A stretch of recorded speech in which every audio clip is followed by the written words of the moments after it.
This is Cygnus, a custom model rocket flight computer and ground station that I have been developing over the past couple of months.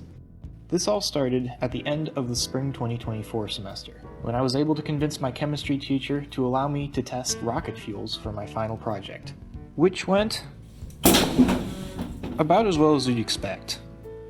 This experiment, along with several other factors, introduced me to a world of model rocketry beyond the simple Estes Park Flyer. Aside from the scale of components used, there's one part that differentiates high-powered monsters from small-scale hobby rockets: the flight computer.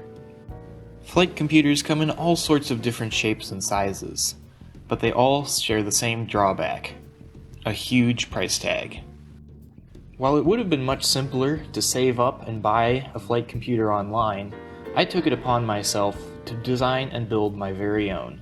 What I ended up creating has all the bells and whistles, featuring barometric altitude, live telemetry, GPS tracking, 3-axis gyroscope and accelerometer, and 2 pyro charges. This was one heck of a flight computer.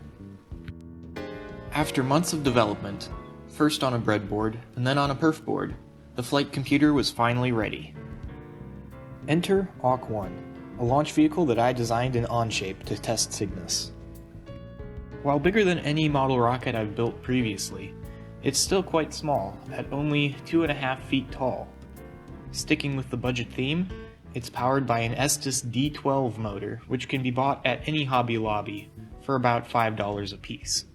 With the entire vehicle being 3D printed, I had plenty of opportunities to learn about all the different failure modes of 3D printers.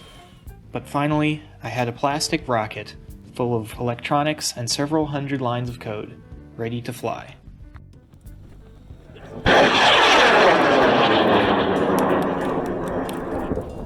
Launch day was finally here. With the rocket on the pad, live telemetry looking good, and 8 GPS satellites being tracked, everything was lining up to be a perfect flight.